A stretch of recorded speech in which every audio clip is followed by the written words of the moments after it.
მოგესალმებით პატიცემულებო. ძალიან დიდი მადლობა რომ დღეს ჩემთან ერთად ხართ. ესე იგი ჩვენ ყოფებით მელიქიშვილის ქუჩაზე ბათუმში. დღევანდელმა ჩემმა სტუმარმა პროექციაში სტუმარმა მთხოვა რომ უბრალოდ დავეკითხე რომ სად შევხვდეთ მეთქი, სად გირჩევნია რომ შევხვდეთ სასაუბროთ მეთქი და ერთ-ერთი ლოკაცია მითხრა რომ უნდა იყოს მეორე სკოლის მიმდებარე ტერიტორია. როგორც ჩანს ალბათ დამთავრებული აქვს მეორე სკოლა, მოდი დავეკითხოთ მას რატომ გადაწყვიტა ეს. ჩემი სტუმარია დღეს თორნიკე ფაღავა. საჯარო მმართველობის მაგისტრი. რა მაგარია რომ შენ ასეთი ცელი ინტერვიუს, პირველი ცელი ინტერვიუს დროს დაასახელე სკოლა. იმ უპირველეს ლოკაციად, სადაც გინდოდა რომ გვესაუბრა. რამ გამოიწვია ეს? პირველ რიგში დიდი მადლობა მინდა გითხრა მოწვევისთვის და პირველ რიგში დიდი მადლობა მინდა გითხრა ინტერესისთვის და ჩემთვის ძალიან დიდი პატივი და პასუხისგებლობაა შენთან მადლობა ძალიან. ინტერვიუშაზე, იმიტომ რომ ასე მადლობა. ძალიან ვაფასებ შენ გადაცემას და შენ საქმესაც აკეთებ ზოგადად. მადლობა. რატომ მეორე სკოლა და იმიტომ რომ ჩემი ცხოვრების საუკეთესო წლები. ნუ საერთოდ ყველაფერი დაიწყო აქედან, ამ სკოლიდან. და საუკეთესო წლები მაქვს გატარებული აი ამ სივრცეში, ამ სკოლაში და ვფიქრობ, რომ ყველაზე მეტი ჩემ ცხოვრებაში, ნუ გარდა რა თქმა უნდა ჩემი ოჯახისა, მომცა ამ სკოლამ და ეს სკოლა არის აი მედო, ჩვენი მედო. მედი ამას როგორ გძანდებით. ახლა ნახეთ, მეორე სკოლა და მედო ხო არ შეიძლება რომ ყველაზე მეტი მომცა მეორე სკოლა მეთქი და გამოვიდა ჩემი დამრიგებელი. აი გერბა. გამოვიდა ჩემი დამრიგებელი.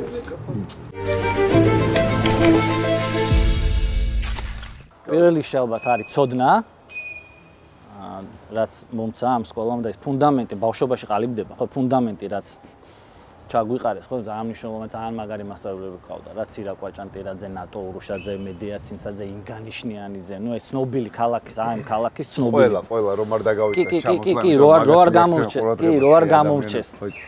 ანა პაპუნაიშვილი, რო არ გამორჩეს ვინმე, არ მინდა რომ რაღაცა თქვა სახელობითად გავყვე, მაგრამ ნუ ცნობილი იყო, რომ ამ ქალაქში ყველაზე ესეთი აკადემიურად ძალიან მნიშვნელოვანი ისინი გვასწავლიდნენ და ნუ ერთი ნაწილი არის ცოდნა და რასაც მე დავაშენეთ თქვა ყველაფერი, მეორე არის მეგობრები და ის წრე რომელიც შევიძინე ამ სკოლაში და ყველაზე მნიშვნელოვანი ალბათ ყველაზე მნიშვნელოვანი თუ ერთ-ერთი მნიშვნელოვანი იყო სილაღე რომელიც მომცა ამ სკოლამ და მასწავლებლები რომლებმაც ეს გარემო შექმნეს რა რომ აი ამ სკოლამ მომცა ეს სამი რამ, რაც ჩემთვის დღემდე ძალიან მნიშვნელოვანია და ძალიან ძვირფასია და რითაც თქვა ცხოვრობ რა, რაც მომყვება და მიუხედავად იმისა, რომ შენ 90-იანებში საკმაოდ პატარა იყავი, პროფესია გაქვს ესეთი, რომ ვარაუდობ, რომ შეხედულება გექნება ამ ყველაფერზე. კი, რა თქმა უნდა, ვცდილობდი რომ პოლიტიკური დინამიკა როგორია შენთვის, რამდენად გრძნობ ამ პულსს და რამდენად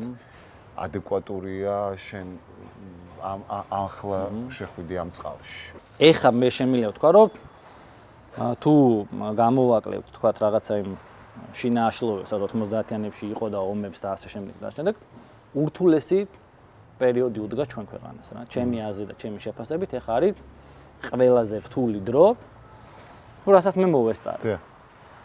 და მადლობა ღმერთსო, რაღაცა შევძელით, რომ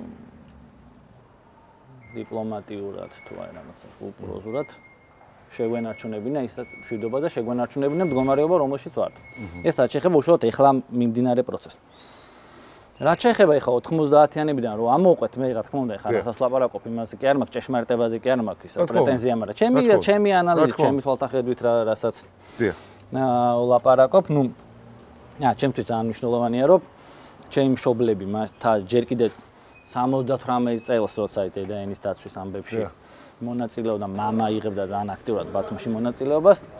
დედა 80-იან წლების ბოლოს უკვე ძალიან აქტიურად იყო ჩართული რაღაცა დისიდენტურ მოძრაობაში და ავრცელებდა რაღაც დისიდენტურ გაზეთებს და ნუ სტუდენტობისას ძალიან აქტიურად იყო ჩართული ამ დამოუკიდებლობის თვის ბრძოლაში და ეს ძალიან მნიშვნელოვანია ჩემთვის, იმიტომ რომ რაღაცა მომყვება.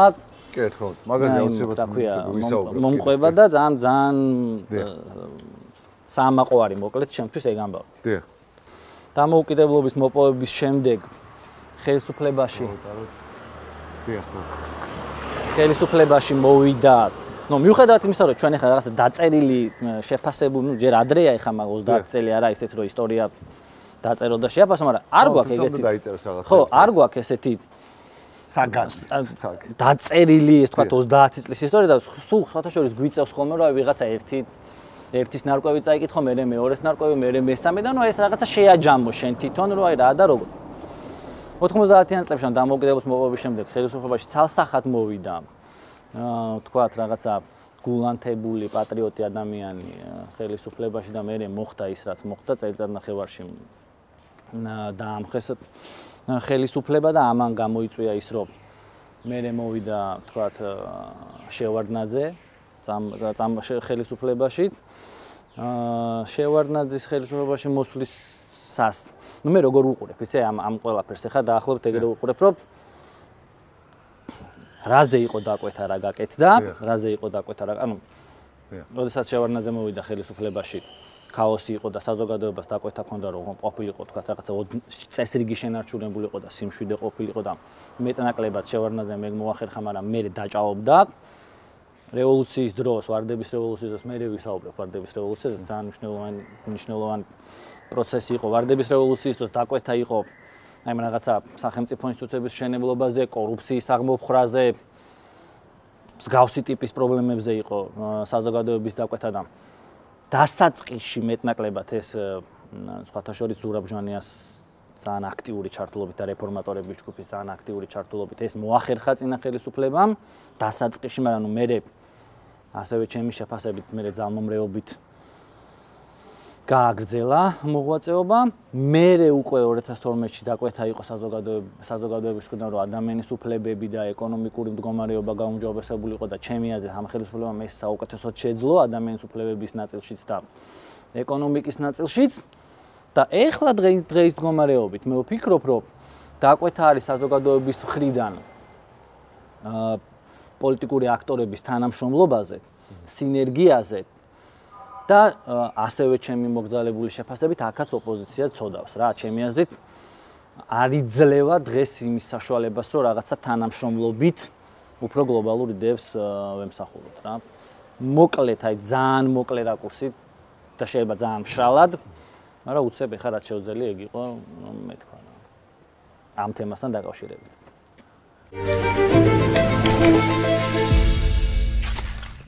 მე ხო ვფიქრობდი და შენ შემთხვევაში ნამდვილად არის საინტერესო. და მე ვფიქრობ რომ ძალიან სწორად გავუკეთებ ფორმირებას, იმიტომ რომ ეს ნაწილი ჩემი გადაცემის ყველაზე სუსტი ნაწილია, რატომღაც ჩემი სტუმრებს ვიფიქრობენ რომ მათი ბავშვობა არაფრით არ იყო განსაკუთრებული. ხო ისე მინდა მაგ დროს ვუყვირო ხოლმე. რას ნიშნავს, აი რა პარამეტრებში აიღე ის რომ არ იყო განსაკუთრებული. საინტერესოა გარემო რომელშიც გაიზარდე. დღეს ახლა 31 წლის კაცი ხარ და ყველაზე მეტად რას ფიქრობ, რა ღირებულებები მოგცა? რა მოგცა შენი გარემო? შენმა გარემო, შენმა ბავშვობამ რა მოგცა თორნიკეში? პირველ რიგში მინდა გითხრა, რომ ჩემი ბავშვობა იყო ნამდვილად განსაკუთრებული. და ნამდვილად ძალიან მადლობელი ვარ ჩემი მშობლების, ჩემი დის და იმ გარემოსი, სადაც გავიზარდე და შემიძლია ვთქვა, რომ ბედნიერი კაცი ვარ ჩემი ბავშვობის გამო. ზოგადად მგონია, რომ ყველას ბავშვობა განსაკუთრებულია და ყველას ბავშვობა ზოგ შემთხვევაში უარყოფით, ზოგ შემთხვევაში დადებით კვალს ტოვებს მთელი ცხოვრება მე ადამიანის ცნობიერზე და ადამიანზე ზოგადად თავის ყველას აქციელს. გავიზარდე საკმაოდ ესეთ საკმაოდ კარგად გავიზარდე აკადემიურ ოჯახში. დედა არის ეკოლოგი, მამა არის ფილოლოგი, მეცნიერი და თავის მთელი ცხოვრება მიუძღვნა მაგ საქმეს და ამჟამადაც ამ პროცესშია და ნუ ესე იგი მთელი თავის ცხოვრება იკვლევს ტაოკლარჯეთს, ენათმეცნიერია. რაც შეეხება ჩემ ბავშვობას. ჩემ ბავშვობას წარმოუდგენელ სიყვარულში და სითბოში გავიზარდებ, მაგრამ ყოველთვის მქონდა ის განცდა, რომ ხო იცი ბავშვობაში რაღაც პროტესტები რო გიჩდება ადამიანს, რომ აი რაღაცა გაკლია, ყოველთვის იყო ის, რომ მეცნიერებამ ვამბობდი ხოლმე, რომ მეცნიერებამ წამართვა მშობლები თქო რა, ანუ მთელი ზაფხულით, მაშინ როცა უკვე ადამიანებს ერთმანეთისთვის ცალიათ, ანუ ვამბობ სოციალური სტიქიებისგან თავისუფალი სკოლა. კი, სკოლა დამთავრდა, ეს არის და აი რა თქმა უნდა ამ პროცესშიც სკოლაშიც და იმაშიც ყოველდღიური შეხება გაქვს მშობლებთან, მაგრამ აი ზაფხულით განსაკუთრებით გიყვარს, აი მე დროს უთმობ მეგობრებს, მშობლებს, ნათესავებს და მთელი ზაფხული, როდესაც თავდებოდა სწავლა, სწავლის დაწყებამდე დედა მიდიოდა თბილისში ექსპერიმენტებს ატარებდა და მამა მიდიოდა ტაოკლარჯეთში ექსპედიციას ატარებდა და მე ვრჩებოდი დეიდასთან და დასთან ერთად და ნუ ყოველთვის მქონდა ეს პროტესტი, რომ დედას ათხარ, მამას ათხარ მენატრებით, სულ ეს ამბავი მქონდა და მახსოვს ერთი ზაფხული იყო, რომ ისე გავაპროტესტეთ, რომ გავყევი მამას გავყევი ტაოკლარჯეთში და იქ დამთავრდა ჩემი და მეცნიერების გადაკვეთა, იმდენად ისეთი ასკეტური ცხოვრებით ცხოვრობდნენ იმ თვითვენახევრის განმავლობაში და ისეთი შრომა გაწიეს და ისეთ დაიღალა ყველა, რომ მე მივხვდი რომ არ არის ჩემი საქმე, ვერ შევძლებდი ფიზიკურად ვერ შევძლებდი მათ შორის და მამას უთხარი რომ მესმის შენი და გასაგებია და მივიღე ის მოცემულობა რაც იყო. ჩემმა ბავშვობამ მომცა და ჩემო ოჯახმა სადაც გავიზარდე მომცა ის რომ პირველ რიგში რაღაცა ყველაზე მნიშვნელოვანი ალბათ რაც მახსოვს, რასაც მშობლები მესაუბრებოდნენ, მელაპარაკებოდნენ, ეს თანასწორობის იდეა იყო, არასდროს არ დამავიწყდება, როცა მამა, დედა ყველა მეუბნებოდა, რომ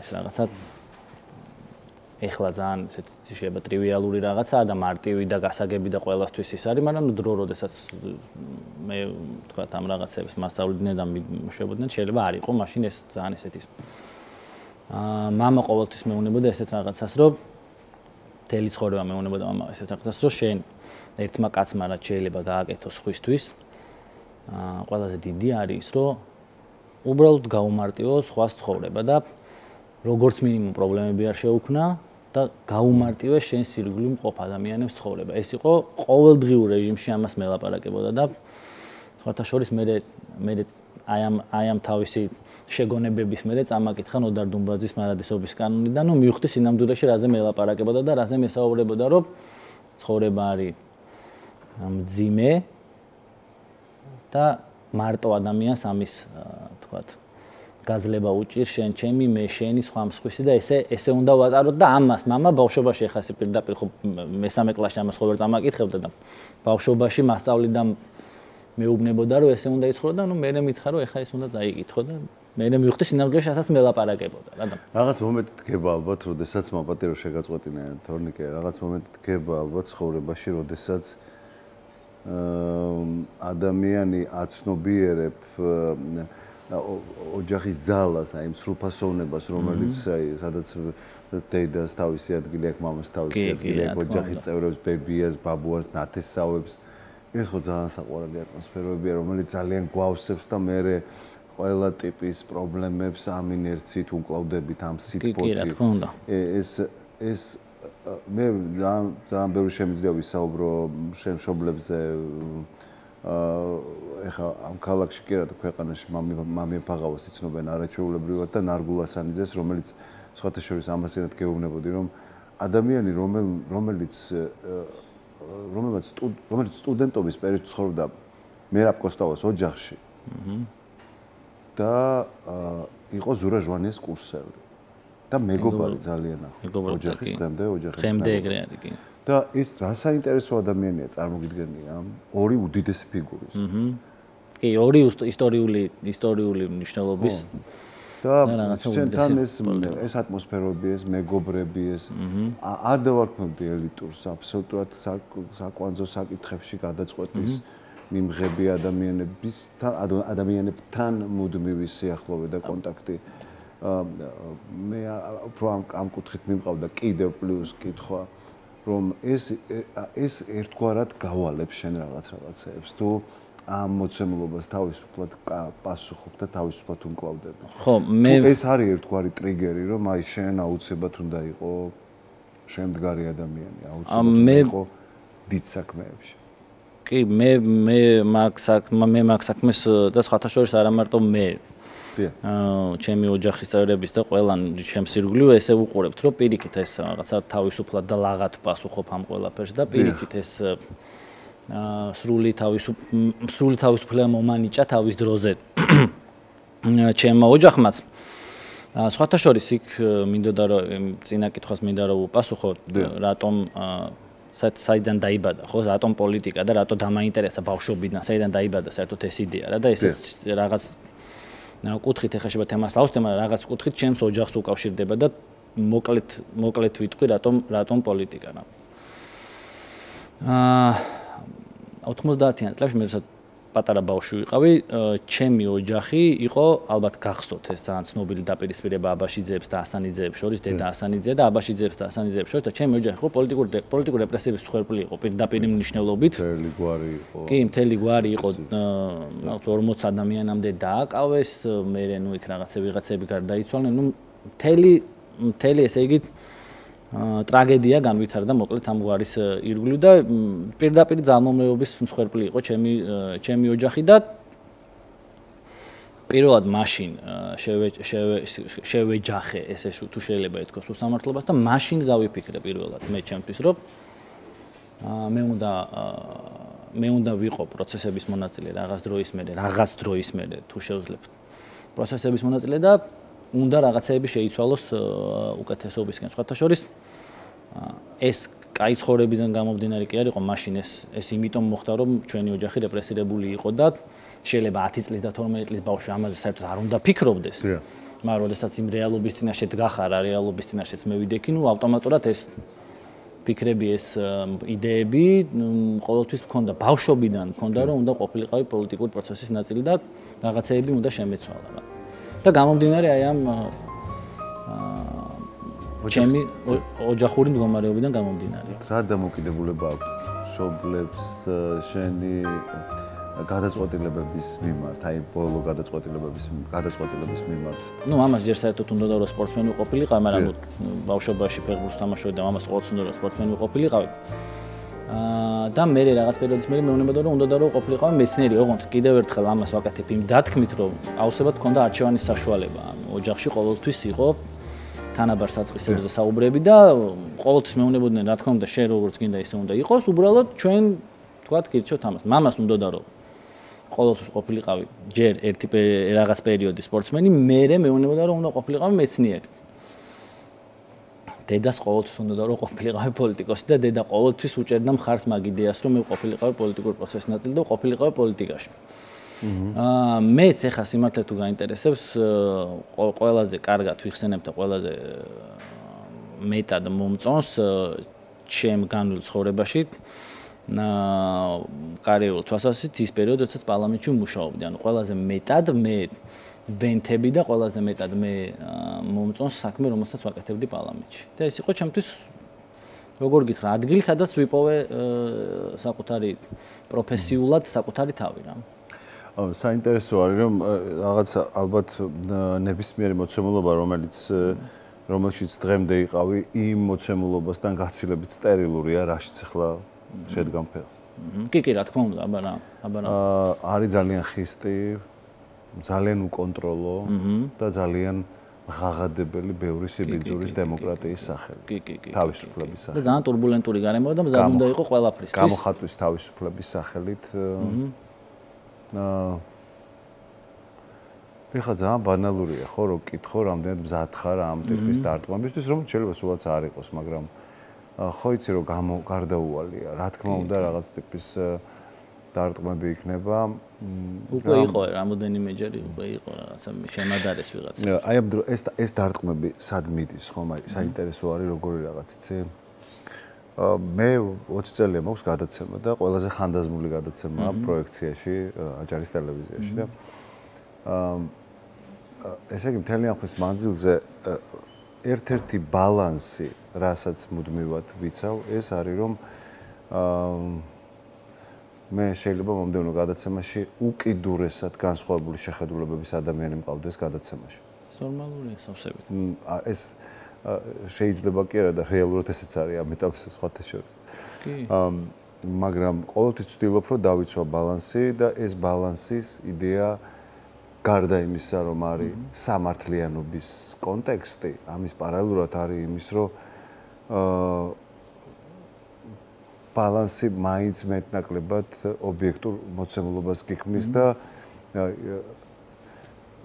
ძალიან ხშირად ვფიქრობ მაგალითად, როდესაც გარკვეული ტიპის სტრესს ღებულობ, ეს სტრესი პირველ რიგში ვის ეხება შენში? ანუ ეს არის ბიჭი, ახალგაზრდა ბიჭი, დაუმორჩილებელი, რომელსაც შეუძლია პირდაპირ შეურაცხყოფად მიიღოს ეს, თუ ღია გაქვს ეს კარები და უბრალოდ გაატარებ. იმიტომ რომ ეს არის ძალიან რთული გამოწვევა. მოგაყენო შეურაცხყოფა და შენ ეს არ მიიღო შეურაცხყოფად. არის ერთგვაროვანი რეაქციის გამომწვევი და თუნდაც ის სანამ აი ამ პოლიტიკაში შესვლას გადაწყვეტდი და ასე ვთქვათ, პატარ-პატარა ქარტეხილებმა ჩამოგიარა, ვის შეეხო შენში ის? ძალიან საინტერესო შეკითხვა. პირველ რიგში, რა თქმა უნდა, კიდევ ერთხელ ვიტყვი, რომ პოლიტიკური პროცესი არის ზოგადად საქართველოში. არა, სიტყვა არ დაგავიწეს, მე მინახავს ქალები, რომლებსაც შეურაცხყოფის დროს ძველ ბიჭური რეაქცია ქონიათ, არა თუ კაცი. კი. აი, ჩვეულებრივად გაბლატ, აი ისეთ შო. სერიოზულად გეუბნები. არა თუ კაც ქალს შეხებია, ისე მინახავს, რომ აი ესე და ამას. კი, ძალიან რთული არის თავშეკავება, ძალიან რთულია რომ ამ დროს ემოციებზე მაღლა დადგეთ. რა თქმა უნდა, ყოველთვის შენში ნეგან სამყაროში გექნება ხოლმე ბრძოლები და რა თქმა უნდა ისწავლო რომ მაღლა დადგეს შენს ემოციებზე. ზოგადად ძალიან турბულენტური პოლიტიკური გარემო გვაქვს, ვინ რას და რა დროს თქვათ გეტყვის გააკადრებს თუ გააკეთებს, კაცმა არ იცის და მეტწილად ამიტომაც არის ესეთი დაძაბული. ნუ ეს ცალკე განხილვის საგანია, რატო არის ეგრე ეს პოლიტიკური ჩემი აზრის პოლიტიკური სისტემის და ნუ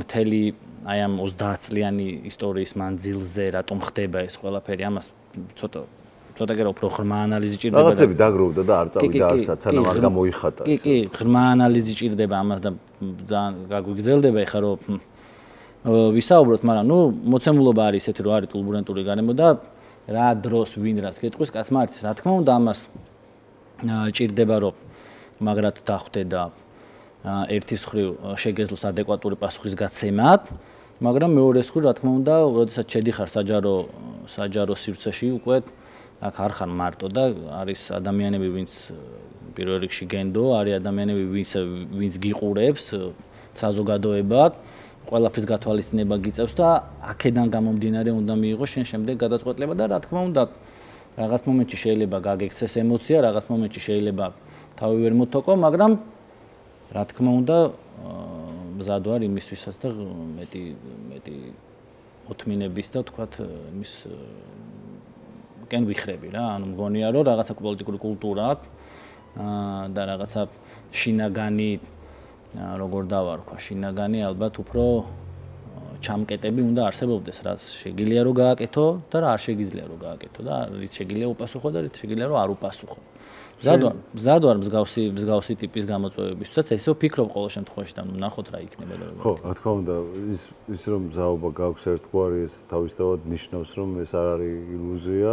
კი ბატონო. მაგრამ რამდენადაც აღნიშნე გარკვეული ფაქტების წინაშე აღმოჩენილ ხარ და ალბათ გარკვეული გამოცდილებაც გაქვს. კი, რა თქმა უნდა. ამ ტიპის ტრიგერებს გაუმკლავდე, უბრალოდ ეს არის ნორმა თუ ყედამ. შინაგანი ცენზურა რაღაც უნდა გქონდეს, რა შეგიძლია რომ გააკეთო კამერების წინ რა შეგიძლია რომ გააკეთო როდესაც გიყურებენ ადამიანები რა შეგიძლია რომ გააკეთოთ, როდესაც განდეს რაღაც. ხო?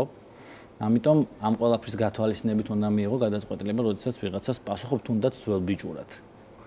ხო ეს ავიცი რამდენად შესაძლებელია კორექტურობის ფარგლებში ეს ტერმინები დავტოვოთ გადაცემაში, მაგრამ ნუ ეხლა დამკვიდრებული ტერმინია და ალბათ მაყურებელი შემწყნარებლად მიუდგება ამ ტერმინის რაღაცა ესე თქვათ ალეგორიულად გამოყენებისთვის.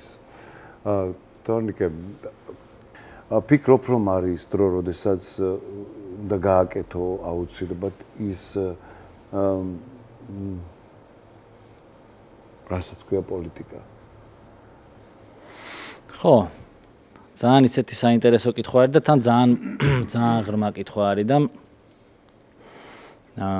ძალიან ბევრი შეიძლება რომ ამ კითხვაზე ვისაუბროთ, ხო. პირველ რიგში კიდევ ერთხელ დავუბრუნდეთ ბავშვობას, მთელი ბავშვობა მამა მეუნებოდა რომ არ არსებობს იმაზე დიდი ღირსება ემსახურო საკუთარ სამშობლოს. და მე ვფიქრობ რომ აი ყველაზე მეტი ერთმა კაცმა რაც შეიძლება საკუთარ თავს თქვათ გაუკეთოს არის ის რომ ემსახურო საკუთარ სამშობლოს და აი ამ რაღაცა ამ იდეალებზე ვიზრდებოდი მთელი ცხოვრება და ამ იდეალებით ვზდიდა დედაც, მამაც და სხვათა შორის ამ იდეალებზე თქვათ სწავლობდით და გვზრდიდა ჯიპაც და ნუ უკვე ჯიპაში უკვე დასრულა საკში, მაგრამ ნუ ეს იყო ძირითადი ლაიტმოტივი რომ ემსახურო საკუთარ სამშობლოს, არ არსებობს ამაზე დიდი საქმე და არ არსებობს ამაზე დიდი ღირსება. მე ვფიქრობ რომ გარდა იმისა რომ პროფესიული უნარები უნდა გქონდეს რომ კარგად აკეთო პოლიტიკა, გარდა ამისა აუცილებელია რომ რაღაცა თანდაყოლილი თვისებები გქონდეს, თუნდაც იმის რომ მიმღებლობა გქონდეს. პოლიტიკას არ უყვარს რადიკალური მიდგომები, პოლიტიკას უყვარს მიმღებლობა და პოლიტიკას უყვარს თანამშრომლობა. და დისცილად მე ვფიქრობ რომ თანამედროვე პოლიტიკა ეგრეც არის, ანუ თანამშრომლობაზე და რაღაცა დიალოგებზე დგას. აუცილებელია გარდა პროფესიული უნარჩვევებისა საქმე აკეთო გულწრფელად. და საქმე აკეთო ყოველგვარი ესე ვთქვათ არ მინდა რომ უხეშად გამომივიდეს. შეიძლება ვიღაცები ანუ მინიმუმამდე უნდა შეამცირო შანსი იმის, რომ რასაც ლაპარაკობ იმის უკან, თქვათ რაღაც სხვა ჩანაფიქრი იდგეს. გულისხმობ იმას, რომ ნდობა და გულწრფელობა არის მთავარი რამ, რითაც უნდა აკეთო პოლიტიკა, ჩემი აზრით, თანამედროვე გაგების პოლიტიკა უნდა აკეთო ნდობით და გულწრფელობით.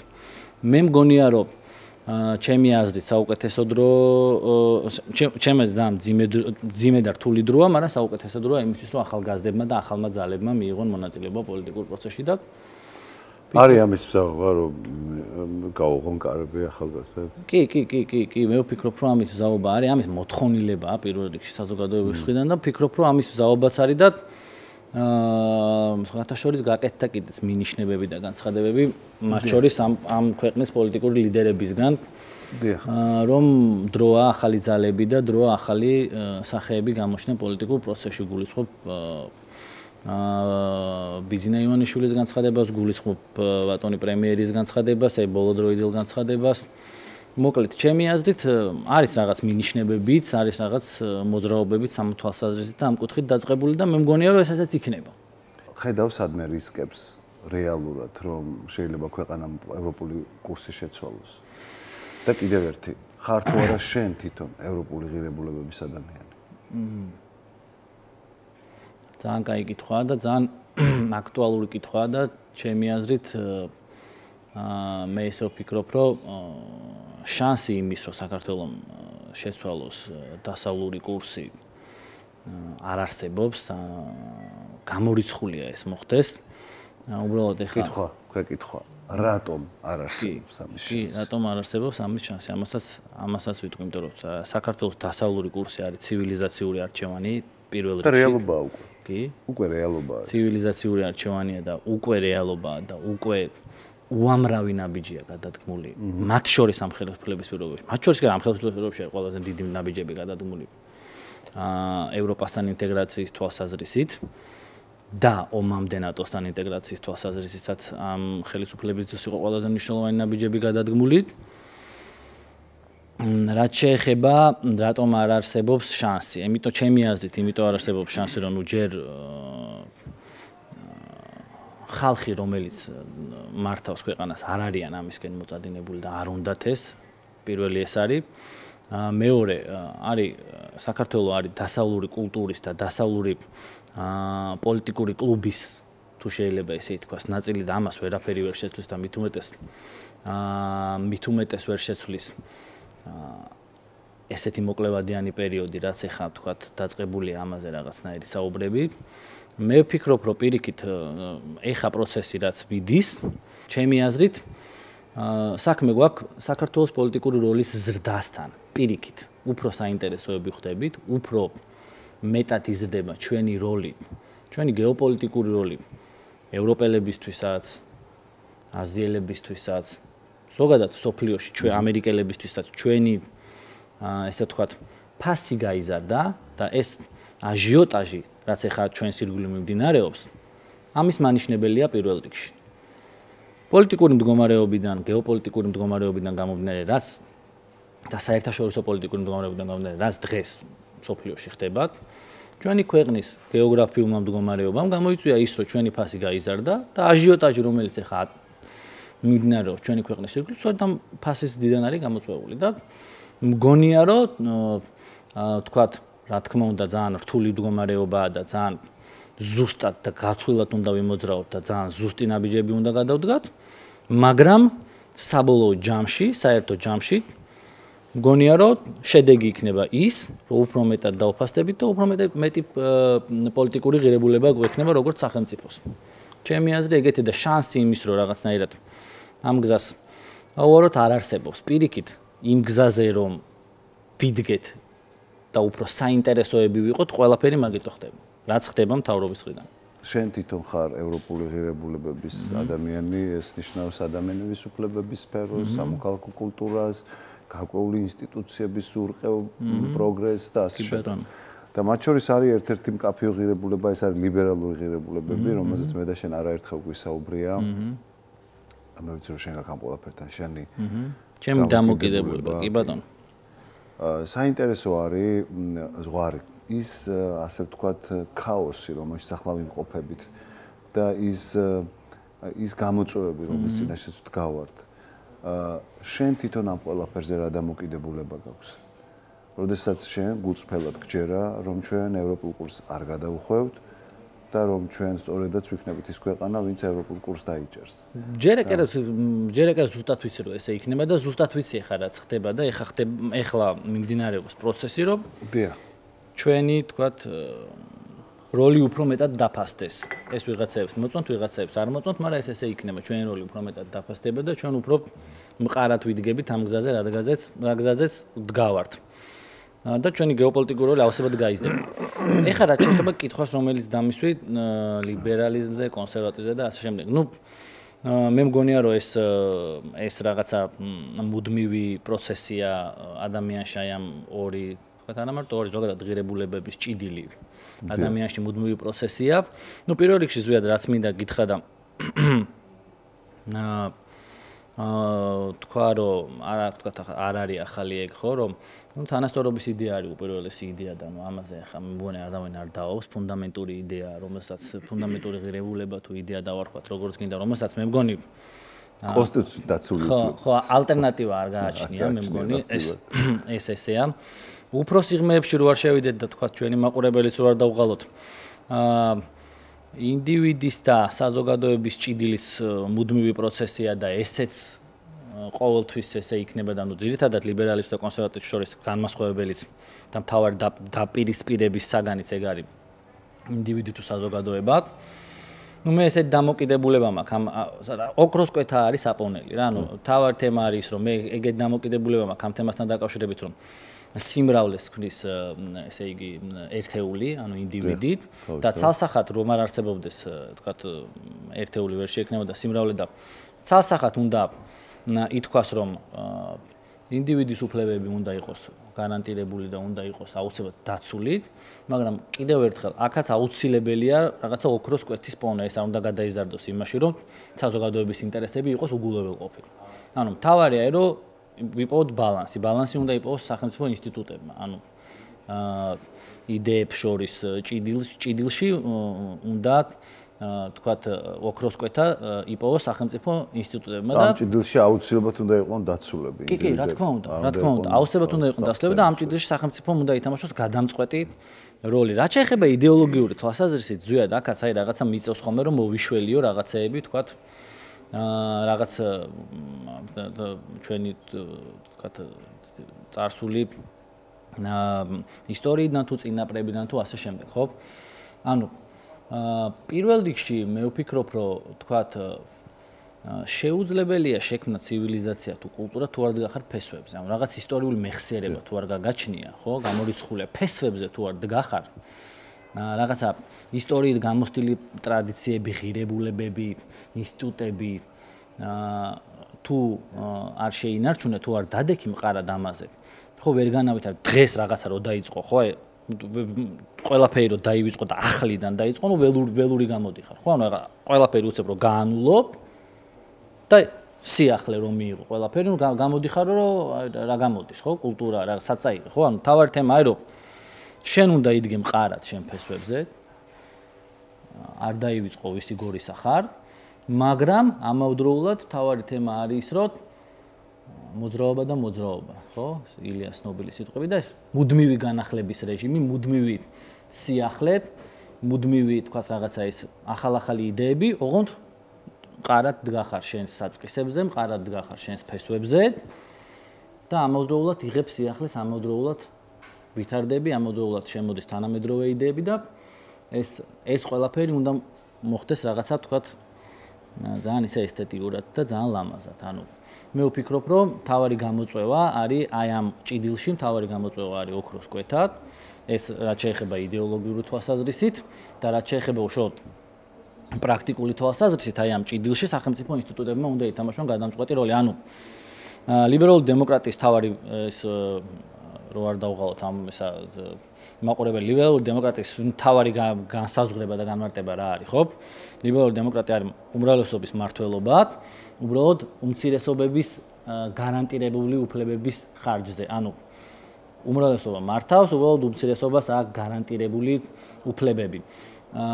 დღეის მდგომარეობით ეხა ძალიან ისე რო არ გამომივიდეს, დღეის მდგომარეობით გარკვეულმა პროცესებმა დასავლეთში გამოიწვია ეგრეთ წოდებული რაღაცა ფსევდოლიბერალური ღირებულებების გაჩენა, ცოტა ეს რაღაცა woke აქტივიზმი, რაღაცა გენდერული პოლიტიკის გადამლაშება, ხო ხდება, ანუ რაღაცეებმა გამოიწვია ამ იდეების მიმართ საზოგადოების ადეკვატური და გულწრფელი გულისწყრომა და მგონია რომ ესეც ძალიან ბუნებრივია. კიდევ ერთხელ ვიმეორებ, რომ აქაც აუცილებელია ადამიანმა გაიაზროს რა არის რაციონალური ბუნებრივი და აქაც საჭირო არის ოქროს კვეთის დაჭერა რა. საბოლოო ჯამში მაინც ვთანხმდებით, რომ არ უნდა გადავამლაშოთ. უმრავლესობამ შექმნა კონსტიტუცია სამყაროში უმცირესობების დასაცავად. ხო, ეგ არის იდეალური ვარიანტი, იდეალური ოქროს კვეთა. სადაც სახელმწიფო ინსტიტუტებს გადამწყვეტი როლი აქვს. კი, აბსოლუტურად გეთანხმები. გრად სახელმწიფო. სად არის ის ზღვარი, ოდესაც შენს სინდის და სინდისი არის უმნიშვნელოვანესი და თულია ძალიან შეათავსოს სინდის გარკვეული პრაგმატული ნაბიჯები ელის გამოცდა. რა არის ეს გამოცდა შენთვის? რომელია შენთვის ეს გამოცდა? ვფიქრობ, რომ ის რაც თუ ჯანსაღ საზოგადოებაში საზოგადოებასთან გაქვს ურთიერთობა და თუ ჯანსაღ საზოგადოებაში ცხოვრობ და შენს ირგვლივ სიტუაცია ჯანსაღია, მე ვფიქრობ, რომ ის რაც მორალურია, ამავდროულად პრაგმატულია და ისაც პრაგმატულია, ამავდროულად მორალურია. თუ გაქვს ადამიანებთან შეხება, სწორ ადამიანებთან თუ ურთიერთობ. ნებისმიერი გადაწყვეტილება, რომელიც ფართო ეთიკურ სტანდარტში არის მისაღები, ის პარალელურად არის აუცილებლად რაციონალური გადაწყვეტილება, პრაგმატული გადაწყვეტილება და გონივრული გადაწყვეტილება. მე გისურვებ, რომ მთელი შენი პოლიტიკური კარიერა ამ ტიპის გადაწყვეტილებებს ეყრდნობოდეს, რომელიც არის მაღალი ეთიკური სტანდარტის. ძალიან დიდი მადლობა ჩემთან დღეს.